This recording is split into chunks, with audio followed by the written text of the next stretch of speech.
میری بڑی بہن بہت ضدی اور خود سر لڑکی تھی۔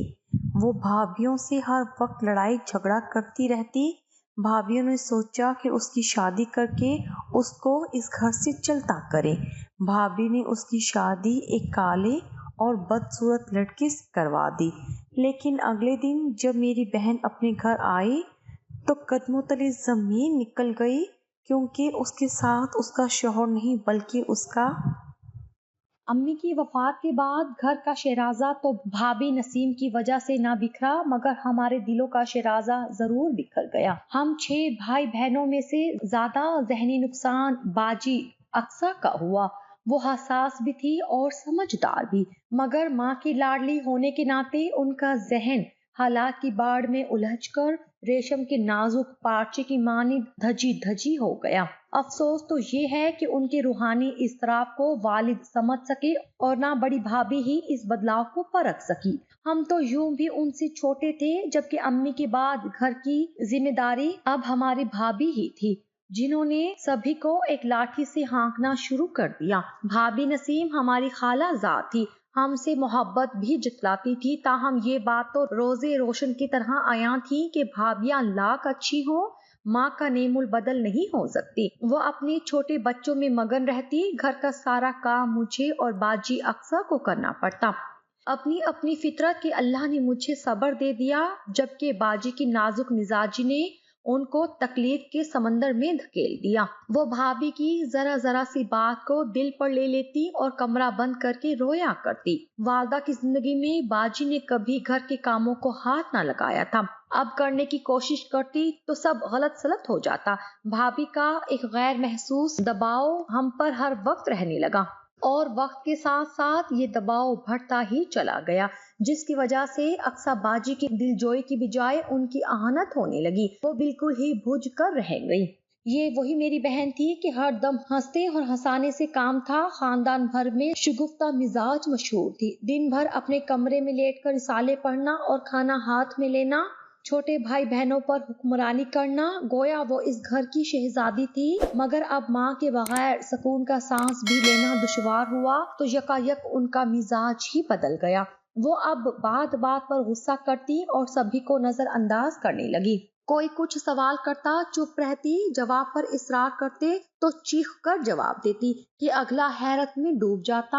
وقت کے ساتھ ساتھ ان کے رویے میں منفی تبدیلیاں واقع ہونے لگی۔ بات بات پر غصہ کرنا، بھابھی سے جھگڑ پڑنا، بچوں پر ہاتھ اٹھانے لگی۔ یہ وہی تھی جو بھابھی کے بچوں پر جان نثار کرتی تھی، اور اب انہی کا شور برداشت نہ ہوتا، سر پکڑ کر کانوں میں انگلیاں دے کر بیٹھ جاتی یا پھر اٹھا پٹک کر دیتی۔ نتیجہ یہ ہوا کہ بھابھی نے ان کو کام بتانا چھوڑ دیا اور بات چیت برائے نام رہ گئی۔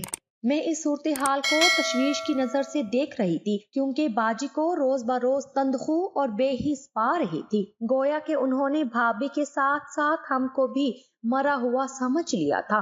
ان کے سامنے ہم مٹی کا مادو ہو کر رہ گئے۔ کسی بہن کو بخار ہوتا، کوئی کسی مشکل میں ہوتی، وہ ہر حالت میں سبھی پر ایک سا غرانے لگی۔ اس طرح انہوں نے اپنی چھوٹی بہنوں کو بھی خود سے پرے دھکیل دیا اور بھابھی پر غصہ یوں نکالا کہ وہ ان سے الگ تھلگ رہنے لگی۔ گھر کے کسی کام کو ہاتھ نہ لگانے کی قسم کھا لی۔ بڑی بھابھی کا دم پھر غنیمت تھا، کبھی دباؤ ڈالتی اور کبھی ہمارا خیال بھی کر لیتی۔ گھڑی سختی پھر نرم ہو جاتی، مگر جب منجلے اور بعد کے بھائی کی بھی شادی ہو گئی، 2 بھابیاں اور آ گئی تو گھر کا نظام ہی بدل گیا۔ نسیم بھابھی نے باجی اقصیٰ کی تند مزاجی کو برداشت کر لیا تھا، نئی آنے والی دونوں ہی باجی اقصیٰ کی بد دماغی کو برداشت کرنے والی نہ تھی۔ یہ ایک کہتی وہ 4 سنتی، اور جب بولنے پر آتی بس نہ کرتی۔ بھائیوں سے الگ اقصیٰ باجی کی شکایتیں لگاتی۔ نتیجہ یہ ہوا کہ میری یہ بہن اور زیادہ ضدی اور غصیلی ہو گئی۔ جب تک والد تھے ہر کسی کو لحاظ تھا، ان کے سامنے کسی کو اونچا بولنے کی جرأت نہ تھی، مگر جب باپ کا سایہ بھی سر سے اٹھ گیا तो भाभीियों को मनमानी करने का दिल खोलकर मौका मिला। हर वक्त उनकी अक्साबाजी से नोक झोंक रहने लगी। घर के माहौल में रोज बरोज तनाव बढ़ने लगा। यूं हम सारे छोटे इस तनाव की लपेट में आ गए। हमको अक्सर बिला वजह अताब का निशाना बनना पड़ता था। मैं सारा तमाशा देखती और बाजी को समझाने की कोशिश करती। वो मुझे को डांट डबट कर दीवार से लगा देती। तीनों भाई खामोशी से ये सब देखते, मगर बहनों से कुछ कहते और ना बीवियों से। तभी छोटी दोनों भाभियां भड़काती कि अक्सा को कोई कुछ नहीं कहता, तभी ये सर पर चढ़ी है, मगर देख लेना हम दावा से कहती हैं कि ये लड़की 2-4 दिन भी ससुराल में सब्र से गुजारा ना करेगी, तलाक लेकर घर आ जाएगी। आज जो इसको सर चढ़ा रहे हैं, कल यही अपना सर पकड़ कर रोएंगे। बाजी अक्सा भी ऐसी बेहिस हो गई। मुझे लगता कि वाकई भाभियां सही कहती हैं, मगर मैं यही दुआ करती कि अल्लाह करे बाजी को अकल आ जाए।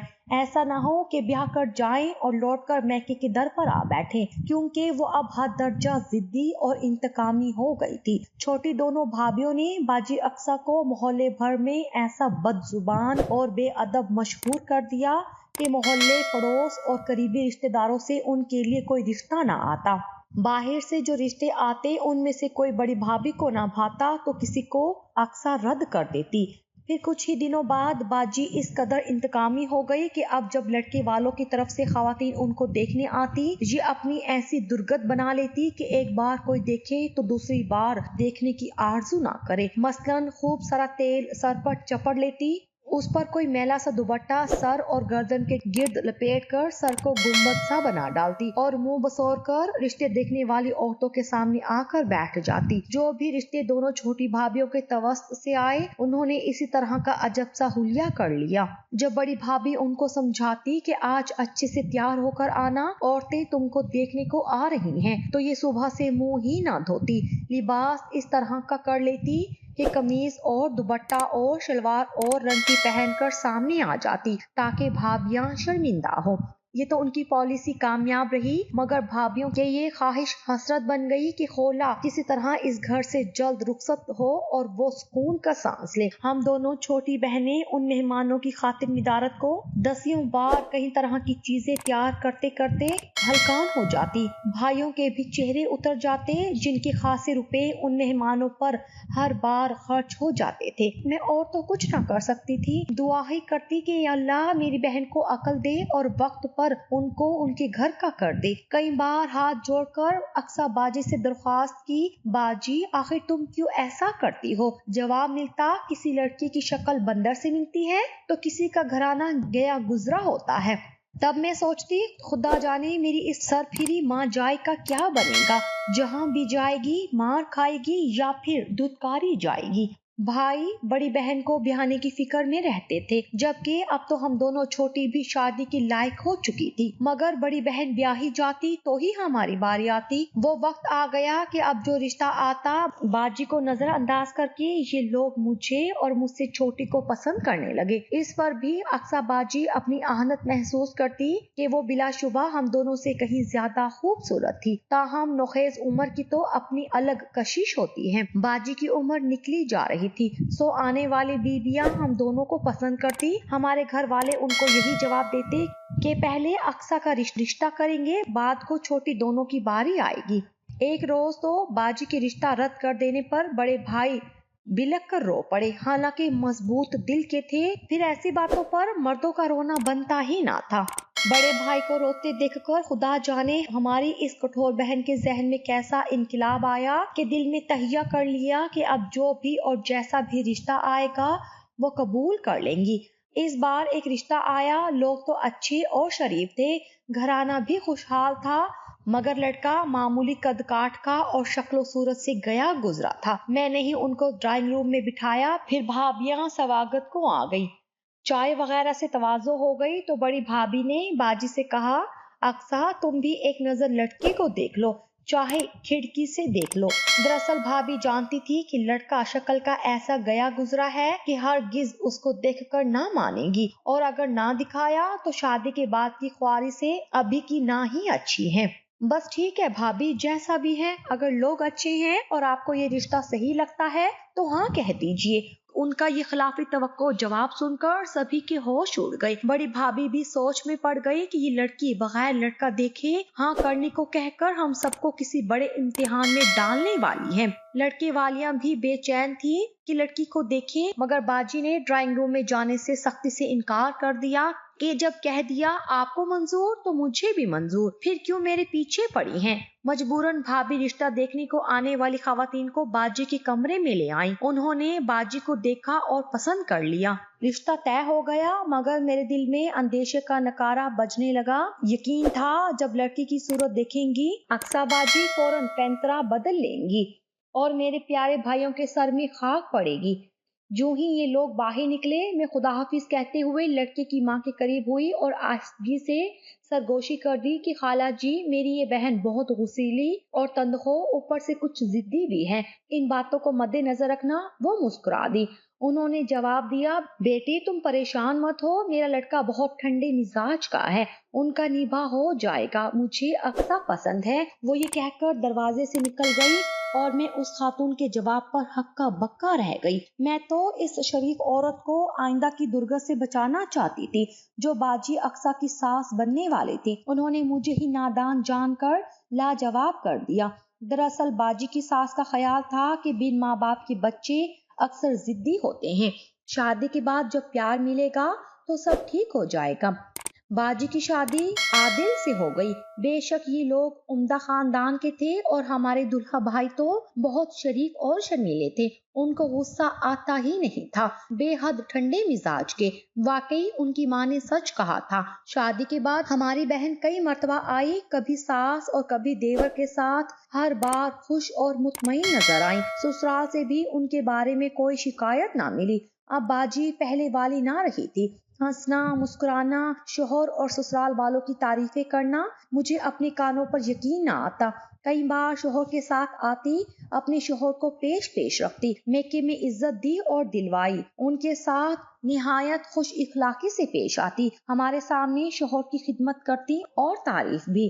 मैं हैरान थी, ये वही मेरी बहन थी कि हर वक्त गुस्सा जिनकी नाक पर धरा रहता था, जिनकी बदजुबानी से भाभियां तंग थी। वो कितनी बदल चुकी थी। पहले जब भी आदिल का ख्याल आता, दिल कुड़ता कि ऐसी खूबसूरत बाजी को कैसा दुल्हा मिला। एक दिन बाजी का देवर आया और बेटे की खुशखबरी दी। मैं और बड़ी भाभी तभी मुबारकबाद देने बाजी के घर चले गए। तमाम घर खुशियों से महक रहा था। बेटा माशाल्लाह बहुत खूबसूरत और सेहतमंद था। मैंने शुक्र किया। थोड़ी देर बाद आदिल भाई आए, उनका चेहरा खुशी से दमक रहा था। आज पहली मर्तबा वो मुझे अच्छे लगे। मैंने सोचा, सच है इंसान अपने अच्छे इखलाक की वजह से भी खूबसूरत हो जाता है। बाजी का बेटा 2 माह का था। दोबारा उनके घर भांजे को देखने गए। बाजी ने रहने को इसरार किया। हफ्ता भर रही।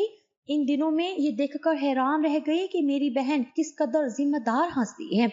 वो शोहर और बच्चे का पूरी तवज्जो से ख्याल रखती थी, खास तौर पर आदिल भाई का। हर रोज कपड़े इस्त्री करके देती, दफ्तर रवानगी के वक्त उनको दरवाजे तक छोड़ने जाती, खुदा हाफिज कहती।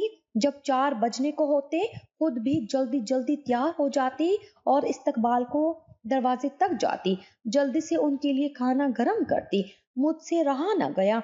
हफ्ता बाद मैंने बाजी से कहा, आप अभी पूरी तरह तवाना भी नहीं हुई हैं और रोजाना इतने सारे काम करती हैं। आदिल भाई को दफ्तर के लिए इस तरह तैयार करके भेजती हैं जैसे माएं अपने बच्चों को तैयार करके स्कूल भिजवाती हैं। दरवाजे तक खुदा हाफिज कहने जाती हैं। आप ऐसा क्यों करती हैं? बच्चों में और शोहर में फर्क होता है। अब आपका माशाल्लाह चांद सा बेटा है, उसकी तरफ ही तवज्जो रखें।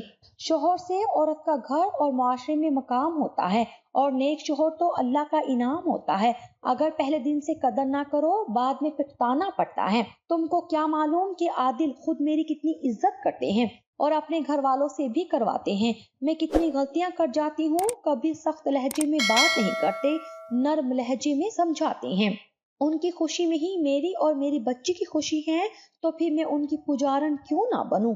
मैं हैरान थी कि अक्सा बाजी कितनी समझदार है। उन्होंने अपना मन मार कर शोहर का दिल जीत लिया था, तभी वो बेहद सुख और सुकून से थी। अब जाना कि बाजी वैसी बिल्कुल ना थी जैसी नजर आती थी। उनसे मैंने सबक सीखा और इसी तरह अपने शोहर का दिल जीता, अपने घर को गुलो गुलजार बनाया। जैसा कि अपनी बाजी को करते देखा था। सद शुक्र, वाकई वो समझदार थी, मगर शादी के बाद और ज्यादा समझदार हो गई।